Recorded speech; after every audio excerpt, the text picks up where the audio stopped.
Everybody, welcome to Bobby Builds It, where it is another new tool day. Today we're going to be checking out the Rockler Box Joint Jig for your router table.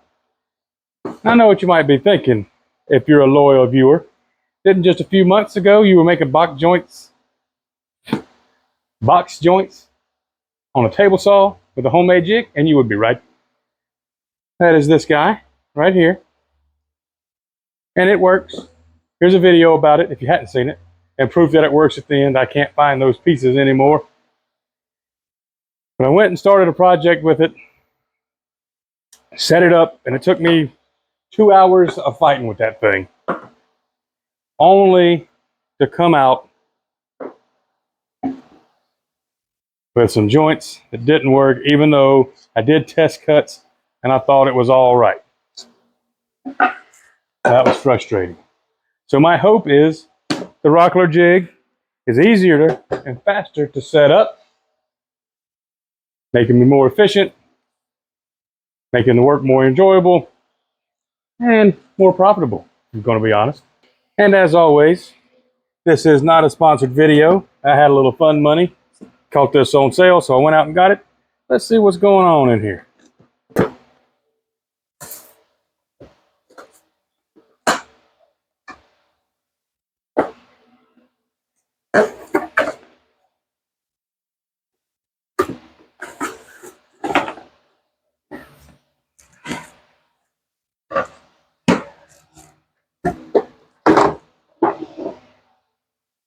So there's the base. Your router bit comes up through that little hole right there.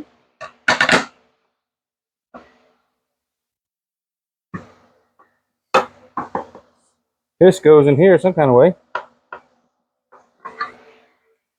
Maybe it starts the other way. We'll get that figured out. Some setup blocks. That goes in your T-track. Some knobs.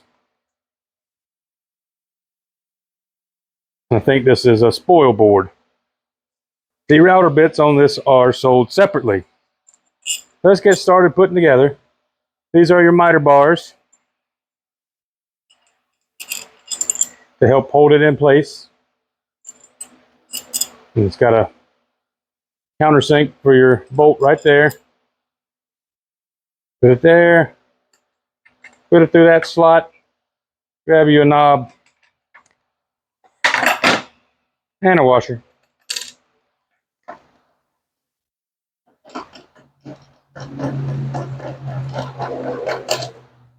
Just like that.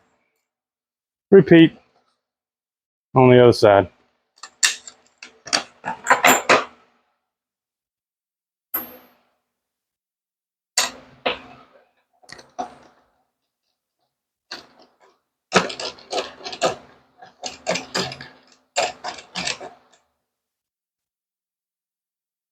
This piece, it's got your slots here, and then these slots here, so it won't go too far back on you when you're pulling back. You just sort of get it lined up in there, pull it back right there.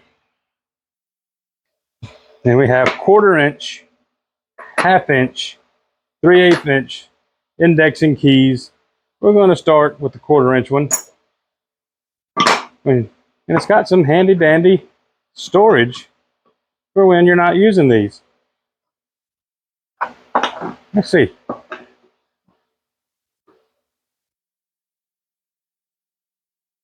All right.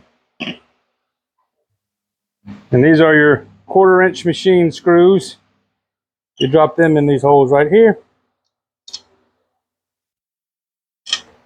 And then whichever indexing key you use, just drop it in there.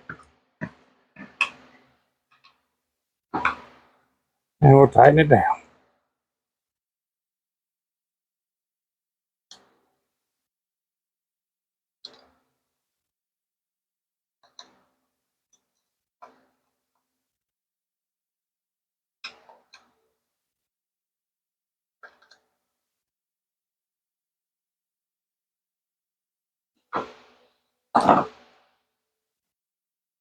And this piece just rides in these slots just like that. And it's got stops back here and up front to keep you from going too far. These last two screws are to hold on your sacrificial fence that we're not putting on just yet. Now we're ready to actually get it put on the table. You just get these bars here, put them in your miter slot.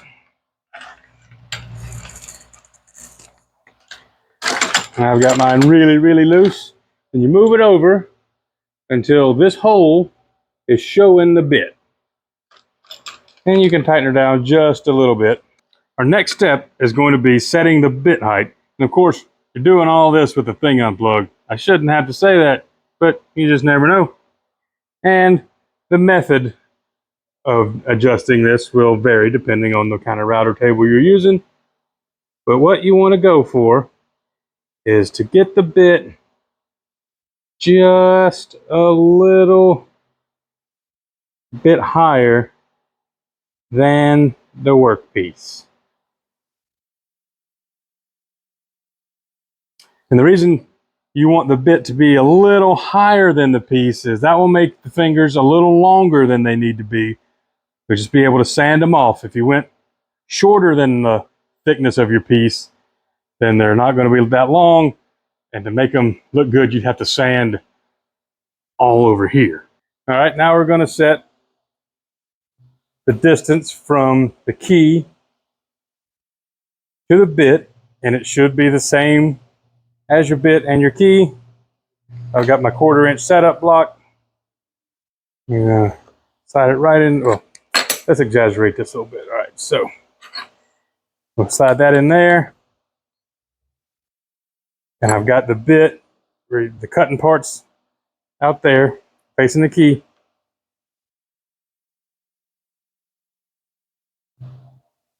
Now we'll lock it down, and at least on my table, this takes a good bit of turning to get locked in.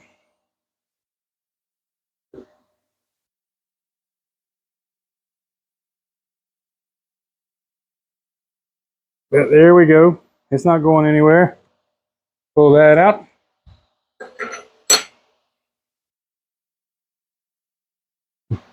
Make sure this part will slide smoothly. Our first cut will be like that. Then we'll pick this up, put the hole we just made over the key, and work our way down till we can't make any more cuts.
Now we're going to take this piece, flip it over just like that, put it back on that key. Then we'll take this piece,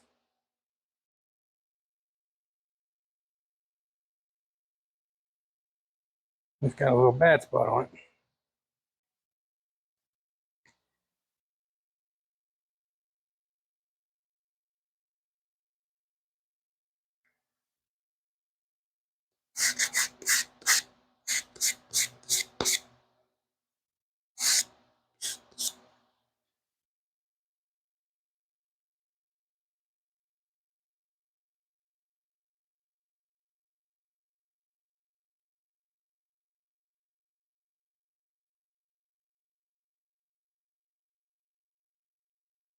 We'll take the second piece, put them up together, and you're going to want to make sure they're flat and square.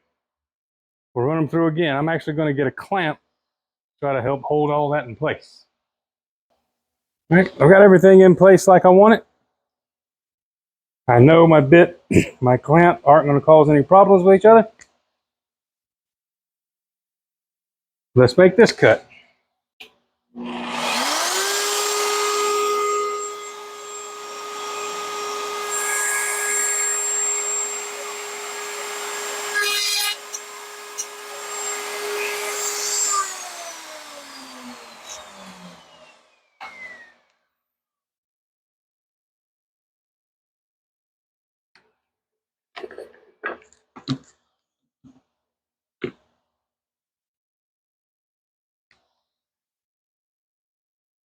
Now from here, we just cut like we did the other one.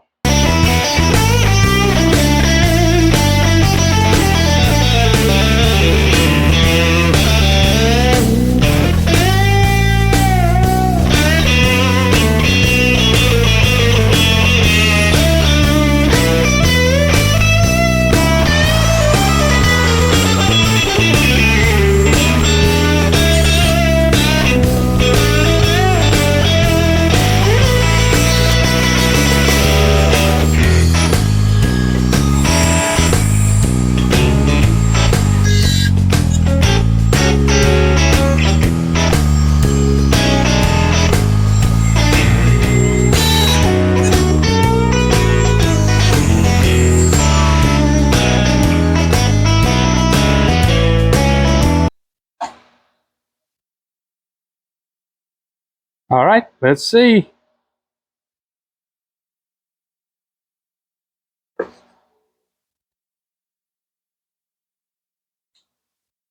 let's take a look at what we've got here. They're a little bit looser than I want them to be. That would just mean moving the bit away from the key a little bit. Had some blowout there. I'm going to guess that's because this is a really dry cedar picket. And then, let's see. And you see how we're catching there? So that's for the bit being a little bit taller than the piece is thick. But it's a little bit more than I would want, but that can be sanded off.